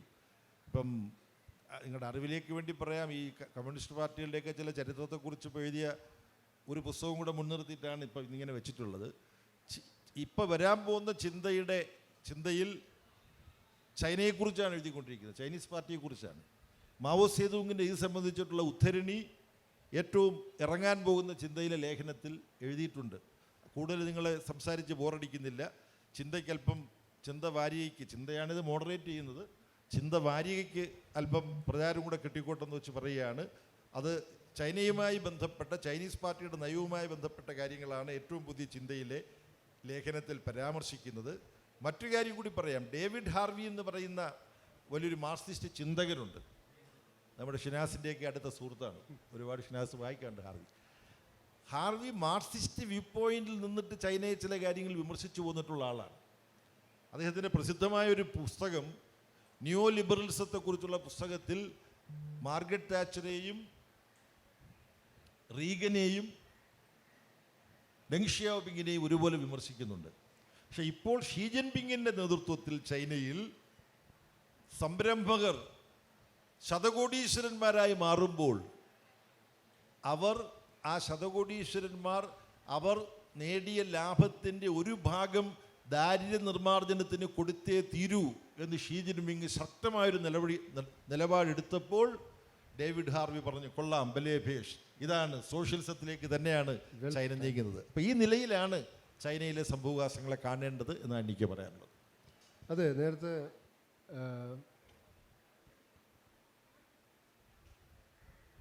താങ്കൾ തന്നെ പറഞ്ഞ പോലെ ഈ ലെനിൻ്റെ കാലത്ത് ന്യൂ ഇക്കണോമിക് പോളിസി ഉണ്ടായിരുന്നു. അത് സ്റ്റാലിൻ വന്നതോടെ നിർത്തലാക്കി. അത് തുടരേണ്ടതായിരുന്നു സോവിയറ്റ് യൂണിയൻ. അത് തുടർന്നിരുന്നുവെങ്കിൽ സോവിയറ്റ് യൂണിയൻ്റെ ഈ സാമ്പത്തിക പ്രയാസങ്ങളും പരാധീനതകളും ഇങ്ങനെ ഉണ്ടാവുമായിരുന്നില്ല. ഗോർബച്ചേവ് വാസ്തവത്തിൽ പെരിസ്ട്രോയിക്ക, റീകൺസ്ട്രക്ഷൻ, പുനഃസംഘാടനം, സാമ്പത്തിക പുനഃസംഘാടനമാണ്. ഗ്ലാസ്നോസ്റ്റ് എന്നുള്ള തുറന്ന സമീപനം. ഞാൻ വ്യക്തിപരമായി മനസ്സിലാക്കിയത് പെരിസ്ട്രോയിക്ക വേണ്ടിയിരുന്നു സോവിയറ്റ് യൂണിയൻ, അനിവാര്യമായിരുന്നു. അത് ന്യൂ ഇക്കണോമിക് പോളിസിയുടെ 1980കളിലെ രൂപമായിരുന്നു. പക്ഷേ വളരെ അഗ്രസീവായിട്ടാണ് പെരിസ്ട്രോയിക്ക, വളരെ പതുക്കെ മയത്തിൽ നടപ്പാക്കി തുടങ്ങേണ്ട, എന്നിട്ട് കൂടുതൽ വേഗം കൂട്ടേണ്ട ഒരു സംഭവമായിരുന്നു പെരിസ്ട്രോയിക്ക. പക്ഷെ പെരിസ്ട്രോയിക്കയേക്കാൾ വലിയ ഉത്സാഹത്തോടെ അവിടെ നടന്നത് ഗ്ലാസ്നോസ്താണ്. അതോടെ ആർമേനിയ, ഞാൻ ഉണ്ടായിരുന്ന ആർമേനിയ, അതുപോലെ ലാത്വിയ, ലിത്വാനിയ, എല്ലാത്തരം എത്നിക് അവകാശവാദങ്ങളും ഉയർന്നു വരാൻ തുടങ്ങി. ചൈനയിൽ ഡെങ് സിയാവോപിങ്ങിൻ്റെ കാലത്ത് തന്നെ പെരിസ്ട്രോയിക്ക നടപ്പാക്കി തുടങ്ങി. ഗ്ലാസ്നോസ്റ്റ് അങ്ങനെ നടപ്പാക്കിയിട്ടില്ല. അതുകൊണ്ട് ചൈന ഇപ്പോഴും നിൽക്കുന്നു, സോവിയറ്റ് യൂണിയൻ ഇപ്പോഴില്ല എന്ന് ഒരു വളരെ സരസമായി അല്ലെങ്കിൽ ലളിതയുക്തിയോടെ പറയാം. സരസമായതും തീപിടിക്കുന്നതുമായൊരു സ്റ്റേറ്റ്മെൻ്റാണ് അദ്ദേഹം ഇവിടെ നടത്തിയിരിക്കുന്നത്. അപ്പോൾ എനിക്ക് തോന്നുന്നു നമ്മളിപ്പം ക്യൂബയെ പറ്റി സംസാരിച്ചു, സോവിയറ്റ് യൂണിയനെ കുറിച്ച് സംസാരിച്ചു, ചൈനയിലേക്ക് വന്നു. നമ്മുടെ രാജ്യത്തിൻ്റെ, ഞാൻ ബേബി സഖാവിൻ്റെ ഒരു പ്രസംഗത്തിൽ കേട്ടതാണ്, സമകാലീന സാഹചര്യത്തെക്കുറിച്ച് പറഞ്ഞപ്പോൾ ഇന്ത്യയിൽ നിൽക്കുന്ന ഒരാൾക്ക് മുകളിലോട്ട് നോക്കിയാലും പ്രതീക്ഷയുണ്ട്, താഴേക്ക് നോക്കിയാലും പ്രതീക്ഷയുണ്ട്. നേപ്പാൾ അവിടെ ചുവന്നിരിക്കുന്നു, താഴെ ശ്രീലങ്ക ചുവന്നിരിക്കുന്നു. ചുവന്ന കേരളത്തിൽ നിന്നുകൊണ്ട് തന്നെ നമ്മൾ ഇതിനെക്കുറിച്ച് ചർച്ച ചെയ്യുന്നു. അപ്പോൾ എനിക്ക് ചോദിക്കാനുള്ളത്, ശ്രീലങ്കയിലുണ്ടായ മാറ്റം, അത് ആ ഘട്ടത്തിലുണ്ടായ ഒരു വലിയ പ്രതിസന്ധി, ജനങ്ങൾ അഭിമുഖീകരിച്ച സാമ്പത്തികമായ വലിയ അരാജകത്വം, ഒരു കുടുംബങ്ങളിലേക്ക് സമ്പത്ത് കുന്നുകൂടുന്നൊരു സ്ഥിതി, അതിനെല്ലാം എതിരെയുള്ളൊരു പ്രതിഷേധം അവിടെ ഉയർന്നു വന്നു. അതിൻ്റെ എല്ലാം ഭാഗമായിട്ട് ശ്രീലങ്കയെ ചുവന്നു. ഞാൻ ഇതിൻ്റെ കൂടെ പറയാൻ ആഗ്രഹിക്കുന്ന ഒരു കാര്യം, കേരളത്തിൽ ഇടതുപക്ഷ ഗവൺമെൻറ് അധികാരത്തിൽ വന്നപ്പോൾ ഒരു സ്റ്റേറ്റ്മെൻറ്റ് വന്നത്, ശ്രീലങ്ക അന്ന് സാമ്പത്തികമായി ആകെ തകർന്നടിഞ്ഞു നിൽക്കുന്ന സമയമാണ്. അപ്പോൾ പറഞ്ഞു, കേരളം ഇതാ ശ്രീലങ്ക പോലെ ആകാൻ പോകുന്നു എന്നന്ന് പലരും പറഞ്ഞു. പക്ഷെ നമ്മളിപ്പോൾ കണ്ടത് ശ്രീലങ്ക കേരളം പോലെ ചുവന്ന ഒരു അനുഭവമാണ്. അത് നമുക്ക് എല്ലാവർക്കും ആവേശം പകരുന്നതാണ്. എനിക്ക് ബേബി സഖാവിനോട് ചോദിക്കാനുള്ളത്, അത് പെട്ടെന്നുണ്ടായൊരു മാറ്റമാണോ? കാരണം ഇലക്ട്രൽ പൊളിറ്റിക്സിൽ ഇതിനു മുമ്പ് നമ്മുടെ അരുണ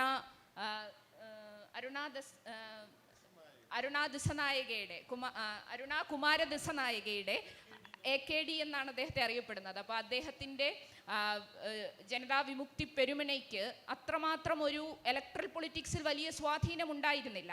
പക്ഷെ പെട്ടെന്നൊരു ഘട്ടത്തിൽ അവർ അധികാരത്തിലേക്ക് വരുന്നു, അവരിൽ ജനങ്ങൾ വിശ്വാസം അർപ്പിക്കുന്നു. അപ്പം ആ മാറ്റം ഒരു സഡൻ ചേഞ്ച് ആണോ, അതോ കാലങ്ങളായി അവിടെ ഉണ്ടായിരുന്ന മാറ്റം, ആ മാറ്റത്തിൻ്റെ ഒരു പ്രതിഫലനമാണോ ഒരു വലിയ വിജയമായി, പെട്ടെന്ന് ജനങ്ങളുടെ ഒരു വലിയ ഒരു വിജയമായി ഉയർന്നു വന്നത് എന്നുള്ളതാണ് ശ്രീലങ്കയെ സംബന്ധിച്ചുള്ള ഒരു സംശയം. ശ്രീലങ്കയിലെ ഇപ്പോഴത്തെ സംഭവവാസങ്ങളെ പൊടുന്നനെ ഉണ്ടായ ഒരു സംഭവമായിട്ട് തോന്നാം. അങ്ങനെ തോന്നുന്നതിന് കുറച്ച് യുക്തിയുണ്ട്. എന്നാൽ ഈ ജനതാ വിമുക്തി പെരമുന എന്ന് പറയുന്ന ജനകീയ മോചന സേന എന്നാണ് ജനതാ വിമുക്തി പെരമുന എന്ന് പറഞ്ഞാൽ, പീപ്പിൾസ് ലിബറേഷൻ ആർമി. അതെ, ഇത് 60കളുടെ മധ്യത്തിൽ ആരംഭിച്ച ഒരു ഇടതുപക്ഷ കമ്മ്യൂണിസ്റ്റ് കൂട്ടായ്മയാണ്. JVP അതിൻ്റെ താത്വിക നിലപാട് വിശദീകരിക്കുമ്പോൾ മാർക്സിസ്റ്റ് ലെനിനിസ്റ്റ് പാർട്ടി എന്നാണ് അവർ സ്വയം വിശേഷിപ്പിക്കുന്നത്. വളരെ കൗതുകകരമായ ഒരു കാര്യം, ഈ ജനതാ വിമുക്തി പെരമുനയുടെ ഏറ്റവും മഹാനായ നേതാവായിട്ട് അവർ പറയുന്ന ആൾ ഇപ്പോൾ ജീവിച്ചിരിപ്പില്ല, അദ്ദേഹത്തെ കൊന്നുകളഞ്ഞു. അദ്ദേഹത്തിൻ്റെ പേര് റോഹന വിജയവീര എന്നാണ്. റോഹന വിജയവീര 70കളിൽ വായിച്ചൊരു പുസ്തകം, അതിൻ്റെ കോപ്പി ഇപ്പോൾ എവിടെ പോയെന്ന് എനിക്ക് അറിഞ്ഞുകൂടാ, explosion in A sub continent എന്ന് പറഞ്ഞുകൊണ്ട് ഈ ഇന്ത്യൻ ഉപഭൂഖണ്ഡത്തിൽ ശ്രീലങ്ക ഉൾപ്പെടെയുള്ള പ്രദേശങ്ങളിൽ നടന്ന രാഷ്ട്രീയ ചലനങ്ങളെക്കുറിച്ചുള്ള പുസ്തകം. ആ പുസ്തകത്തിൽ ശ്രീലങ്കയെക്കുറിച്ച് പറയുന്നത്, ഈ റോഹന വിജയവീരയുടെ നേതൃത്വത്തിൽ 1971 അവിടുത്തെ ചൂഷണ വ്യവസ്ഥ അവസാനിപ്പിക്കാൻ വേണ്ടി നടന്ന ഒരു ജനകീയ വിപ്ലവ ശ്രമമാണ്. അപ്രൈസിങ് എന്ന് പറയാം. അത് അടിച്ചമർത്തപ്പെട്ടു. ഇദ്ദേഹത്തെ അറസ്റ്റ് ചെയ്തു. ഇദ്ദേഹമാണെങ്കിൽ ഫിഡൽ കാസ്ട്രോയുടെയും ചെഗുവേരയുടെയും മട്ടിലാണ്, തൊപ്പിയൊക്കെ വെച്ച് അങ്ങനെയാണ്. എന്നിട്ട് ഫിഡൽ കാസ്ട്രോയുടെ പ്രസിദ്ധമായ പ്രസംഗമുണ്ട്, ഹിസ്റ്ററി വിൽ അബ്സോൾവ് മീ. ആ മാതൃകയിലൊരു പ്രസംഗം പുള്ളി നടത്തി അറസ്റ്റ് ചെയ്യപ്പെട്ടതിന് ശേഷം. എന്നിട്ട് അദ്ദേഹം മോചിപ്പിക്കപ്പെട്ടു. മോചിപ്പിക്കപ്പെട്ടിട്ടാണ് ഈ സംഘത്തെ വ്യക്തിപരമായി കണ്ട് സംസാരിക്കാൻ ഒരു അവസരം എനിക്കും ഇന്ത്യയിൽ നിന്ന് പോയ പ്രകാശ് കാരാട്ട്, ബിമൻ ബാസുവർക്കുണ്ടായി. 1978 ക്യൂബയിൽ വെച്ച് നടന്ന ലോക യുവജന വിദ്യാർത്ഥി മേള. അപ്പോൾ ഇവർ യുവാക്കളാണ്. ഈ റോഹന വിജയവീരയ്ക്ക് അന്ന് 38 വയസ്സാണുള്ളത്. എൻ്റെ ടീം അവിടെ വന്നിരുന്നു. അപ്പോൾ ഇതൊരു പശ്ചാത്തലമാണ്. പക്ഷേ അതിനുശേഷം 1987, 88, 89 വർഷങ്ങളിൽ ഇവർ വീണ്ടും വലിയൊരു സമരം നടത്തി. ആ സമരത്തെ അടിച്ചമർത്തുന്നതിൻ്റെ ഭാഗമായി റോഹന വിജയവീര ഉൾപ്പെടെ ആ പാർട്ടിയുടെ പോളിറ്റ് ബ്യൂറോയിലുള്ള ഒന്നൊഴികെ മറ്റെല്ലാവരെയും കൊന്നുകളഞ്ഞു. ഒരാൾ മാത്രം ശേഷിച്ചു. അയാൾ രക്ഷപ്പെട്ടു, പുറത്തു ഇന്ത്യയിലൊക്കെ അദ്ദേഹം വന്നു. വീണ്ടും പുനഃസംഘടിപ്പിച്ചു. ആ പുനഃസംഘടിപ്പിക്കപ്പെട്ട ജനതാ വിമുക്തി പെരമുനയുടെ യുവ നേതൃത്വമാണ്. പഴയ നേതാക്കന്മാരെയൊക്കെ അവിടുത്തെ ഭരണാധികാരികൾ കൊന്നുകളഞ്ഞു. അങ്ങനെ പുതിയൊരു നേതൃത്വത്തെ അവിടുത്തെ ഭരണാധികാരികൾ തന്നെ സൃഷ്ടിച്ചു, ഈ മുതിർന്നവരെ കൊന്നുകളഞ്ഞുകൊണ്ട്. ഈ അനിര കുമാര ദിസ്നായകി ഉൾപ്പെടെ 52 വയസ്സെങ്ങാണ്ടാണ്. ഇവിടെ DYFI ഇന്ന് ഒന്ന് ഗ്രാജുവേറ്റ് ചെയ്യേണ്ട സമയമേ ആയിട്ടുള്ളൂ. ഇത് പുതിയതാണോ എന്നാണല്ലോ ചോദ്യം. അപ്പം ഇങ്ങനെ ചരിത്രമുണ്ട് ഇവർക്ക്. 71-ലെ ജനകീയ സമരം. അപ്പം ഒരു തരത്തിലുള്ള അഴിമതികളും ബാധിക്കാതെ ജനകീയമായ ഉശിരൻ സമരത്തിൻ്റെ നായകന്മാരായിട്ടുള്ള സൽപ്പേര് ഇവർക്കുണ്ടായിരുന്നു. പിന്നെ സന്ദർഭോചിതമായി അവർ അടവുകളെടുത്തു. ടാക്ടിക്സ്, കമ്മ്യൂണിസ്റ്റ് പാർട്ടിയുടെ ശൈലിയിൽ പറയുന്ന ടാക്ടിക്സ് എന്താണ്? ചന്ദ്രിക കുമാരതുംഗയുടെ നേതൃത്വത്തിലുള്ള മുന്നണിയിൽ ഇവർ സഹകരിച്ചു, ജൂനിയർ പാർട്ണറായിട്ട്. ചന്ദ്രിക കുമാരതുംഗയുടെ നേതൃത്വത്തിലുള്ള ഗവൺമെൻറ് വന്നപ്പോൾ ആ ഗവൺമെൻറ്റിൽ മന്ത്രിയായിരുന്നു ഈ അനിര കുമാര ദിസ്നായകെ. പക്ഷെ ഒരു വർഷം കഴിഞ്ഞപ്പോൾ രാജിവെച്ച് പുറത്തു വന്നു. അപ്പം അനുരഞ്ജനപ്പെടുക, സമരം ചെയ്യുക. പിന്നെ 2022-ൽ ശ്രീലങ്കയിൽ നമ്മളെല്ലാം അത്ഭുതപ്പെടുത്തിയ വമ്പിച്ച ജനകീയ മുന്നേറ്റം ഉണ്ടായല്ലോ, ഭരണം മാറ്റുന്ന ജനകീയ മുന്നേറ്റം. ആ ജനകീയ മുന്നേറ്റത്തിൻ്റെ ഭാഗമായി ഈ ജനതാ വിമുക്തി പരമുന, ആ പാർട്ടി അതിൻ്റെ സമരത്തിൻ്റെ നേതൃത്വത്തിൽ വന്നില്ല, പക്ഷേ ആ സമരത്തിൻ്റെ ഭാഗമായി ഇവരും ചേർന്നു. അപ്പം പ്രസിഡൻഷ്യൽ പാലസിൻ്റെ മുമ്പിൽ വലിയ പ്രതിഷേധ യോഗങ്ങളെല്ലാം നടക്കുമ്പോൾ ശ്രീലങ്കയിലെ ഒരു പരമ്പരാഗത രാഷ്ട്രീയ പാർട്ടി പ്രതിനിധിയെയും അവിടെ സംസാരിക്കാൻ ഇവർ അനുവദിക്കില്ല, ഈ സ്പോണ്ടേനിയസ് മൂവ്മെൻറ്റ്. പക്ഷെ അവരവിടെ സംസാരിക്കാൻ അനുവദിച്ചിരുന്ന ഒരേ ഒരു നേതാവ് ഈ അനിര കുമാര ദിസ്നായകയാണ്. കാര്യം അയാൾ അവർക്ക് സ്വീകാര്യനായിരുന്നു. അപ്പോൾ 5 വർഷം മുമ്പ് പ്രസിഡന്റ് സ്ഥാനത്തേക്ക് ഇതേ അനിര കുമാര ദിസ്നായകയെ മത്സരിച്ചു. 4% വോട്ടാണ് കിട്ടിയത്. ഇപ്പോൾ തെരഞ്ഞെടുപ്പ് 5 വർഷത്തിന് ശേഷം തെരഞ്ഞെടുപ്പ് നടക്കുമ്പോൾ 2 വട്ടം വോട്ടെണ്ണി അദ്ദേഹം പ്രസിഡന്റായി നേരിട്ട് തിരഞ്ഞെടുക്കപ്പെടുന്നു. പ്രസിഡന്റായി നേരിട്ട് തിരഞ്ഞെടുക്കപ്പെട്ട് 3-4 മാസം കഴിഞ്ഞപ്പോൾ ഇപ്പോൾ നവംബർ മാസം മധ്യത്തിലാണ് ശ്രീലങ്കൻ പാർലമെന്റിലേക്ക് തിരഞ്ഞെടുപ്പ് നടക്കുന്നത്. എല്ലാവരും കാര്യം 3-4 250 അംഗങ്ങളുള്ള പാർലമെന്റിൽ 3-4 അംഗങ്ങളാണ് അവർക്കുണ്ടായിരുന്നത്. 3-2 ഭൂരിപക്ഷമാണ് പാർലമെന്റ് തിരഞ്ഞെടുപ്പിൽ അവർ സമ്പാദിച്ചത്. അപ്പോൾ പൊടുന്നനെയുള്ള മാറ്റങ്ങളുമുണ്ട്, തുടർച്ചയായി നടന്ന സമരങ്ങളുടെ സ്വാധീനവുമുണ്ട്. ഇത് രണ്ടുമുണ്ട്. എന്ത് സംഭവിക്കും എന്ന് നമുക്ക് കാത്തിരുന്ന് കാണേണ്ടി വരും. സമയം പോയി എന്ന് നമ്മുടെ ഡയറക്ടർ ബെന്യാമിൻ വന്ന് നമുക്ക് പിന്നെ കഥകളി ഭാഷയിൽ നമ്മളോട് സംസാരിച്ചുകൊണ്ടിരിക്കുകയാണ്. അപ്പോൾ അതുകൊണ്ട് ഷിനാസ് ചുരുക്കത്തിൽ എന്തെങ്കിലും പറയാനുണ്ടെങ്കിൽ പറഞ്ഞിട്ട് നമുക്ക് അവസാനിപ്പിക്കാം. എനിക്ക് ഒരൊറ്റ പോയിന്റ് പറയാനുള്ളൂ.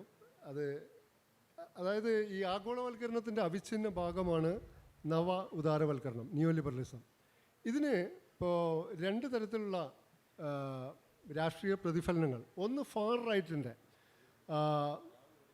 റൈറ്റ് പാർട്ടീസ്, അത് പല രൂപത്തിലുണ്ട്. ട്രംപ് ആവട്ടെ, ഇവിടുത്തെ മോഡി ആവട്ടെ, തുർക്കിയിലെ എർദോഗാൻ ആവട്ടെ, ഫ്രാൻസിലെ മരീൻ ലെ പെൻ ആവട്ടെ, ഫാർ റൈറ്റ് പാർട്ടീസിൻ്റെ വളർച്ച. മറുഭാഗത്താവട്ടെ ശ്രീലങ്കയിലെ പോലെ, അതുപോലെ ഫ്രാൻസിലിപ്പോൾ ഇടതുപക്ഷ പാർട്ടികളുടെ ഒരു സഖ്യം ലീഡ് നേടി. യൂറോപ്പിലൊക്കെ ചില ഭാഗങ്ങളിൽ ലാറ്റിൻ അമേരിക്ക എന്നുള്ളത് സ്പാനിഷ് പോർച്ചുഗീസുകാർ കൊടുത്ത പേരാണ്, ലാറ്റിൻ അമേരിക്ക. അതുകൊണ്ട് സൗത്ത് അമേരിക്ക. അപ്പോൾ 2 തരത്തിലുള്ള ഇത് ഫ്രഞ്ച് ചിന്തകരായ ദലസും ഫെലിക്സ് ഗുത്തറിയും ആഗോളവൽക്കരണത്തെ പറ്റി ഒരു കൈകൊണ്ട് ആഗോളവൽക്കരണം, ഇത് വാക്കുകൾ കേട്ട് ബേജാറാവണ്ട, ഒരു കൈകൊണ്ട് ആഗോളവൽക്കരണം പുനഃസ്ഥലീകരണം നടത്തുമ്പോൾ മറു കൈകൊണ്ട് ആഗോളവൽക്കരണം അപസ്ഥലീകരണം നടത്തുന്നു. അപസ്ഥലീകരണം എന്ന് പറഞ്ഞാൽ നമ്മളിപ്പോൾ ലുലു മാളിൽ കയറുക, അല്ലെങ്കിൽ മക്ഡൊണാൾഡ്സ്, KFC സ്ഥലങ്ങളുടെയൊക്കെ ഒരു ഹോമജനൈസേഷൻ ഒക്കെ. ലുലു മാളിൽ കയറിയാലും സിംഗപ്പൂരിലെ മാളിൽ കയറിയാലും ഈ ആൾക്കാരെ കണ്ടാലേ നമുക്ക് വ്യത്യാസം മനസ്സിലാവുള്ളൂ.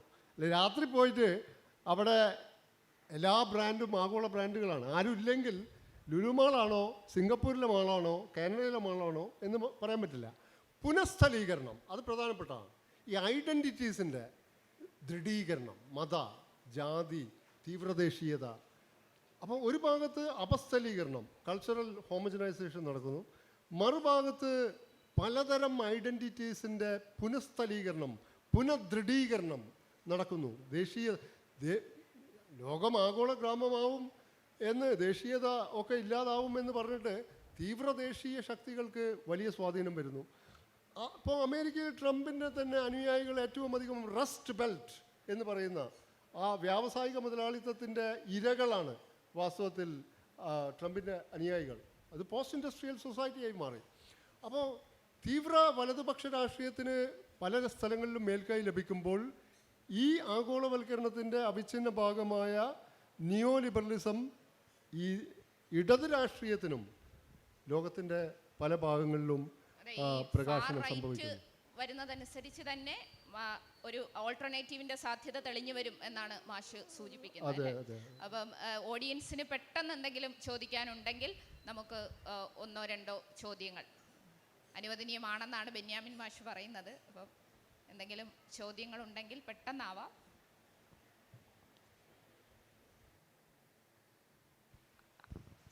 ഒരു ചോദ്യവും ആവശ്യമില്ലാത്ത വിധമെല്ലാം ഭംഗിയായിട്ട് ഷിനാസ് വിശദീകരിച്ചു. അതുകൊണ്ട് സഹകരിച്ച് എല്ലാവരോടും നന്ദി പറയുന്നു. Over to moderator. അപ്പോൾ നമ്മൾ ഈ ഇന്നത്തെ ചർച്ചയ്ക്ക് തിരഞ്ഞെടുത്ത വിഷയം ക്യൂബ മുതൽ ശ്രീലങ്ക വരെ എന്നാണ്.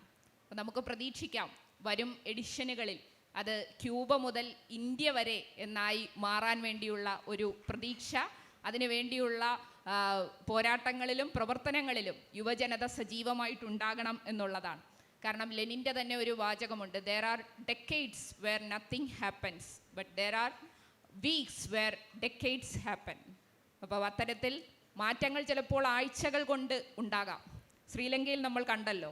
അപ്പോൾ അത്തരം മാറ്റങ്ങൾ ഉണ്ടാകും. ഇപ്പം ഇന്ത്യ നമുക്ക് അത്ര മോശം എന്ന് പറയാൻ കഴിയില്ല. കാരണം ഇന്ത്യയിൽ ഇലക്ട്രൽ പൊളിറ്റിക്സിൽ നമ്മൾ വിൻ ചെയ്തില്ലെങ്കിലും നമുക്കറിയാം ഇലക്ട്രൽ ബോണ്ട് വിഷയമായാലും രാമക്ഷേത്രത്തിൻ്റെ ഉദ്ഘാടനത്തിന് ലഭിക്കുന്ന ക്ഷണം നിഷേധിക്കുന്നതുൾപ്പെടെയുള്ള ഉറച്ച തീരുമാനങ്ങൾ എടുക്കുന്നതിലായാലും എല്ലാം രാജ്യത്തെ ഇടത് ചേരി, ഇടതുണ്ടെങ്കിലേ ഇന്ത്യയുള്ളൂ എന്ന് പറയാൻ നമ്മുടെ നാടിന് കഴിയുന്ന വിധത്തിലേക്ക് നമ്മുടെ നാട്ടിൽ ഇടതുപക്ഷ ചേരി ശക്തി പ്രാപിക്കുകയാണ്. ആ ശക്തി നമുക്കെല്ലാവർക്കും പ്രചോദനം നൽകും. അതുകൊണ്ട് തന്നെ ലോക സോഷ്യലിസ്റ്റ് രാജ്യങ്ങളിലൂടെ ലഭിക്കുന്ന ഒരു ആവേശം, ആ ആവേശത്തിൽ നമുക്ക് മുമ്പോട്ട് പോകാം. ഏവരെയും ഇതുമായി സഹകരിച്ച മുഴുവൻ പേരെയും ഹൃദയത്തോട് ചേർത്ത് വെച്ച് അഭിവാദ്യം ചെയ്യുന്നു. പ്രിയപ്പെട്ട പാനലിസ്റ്റുകൾക്ക് നന്ദി അറിയിക്കുന്നു. നന്ദി, നമസ്കാരം.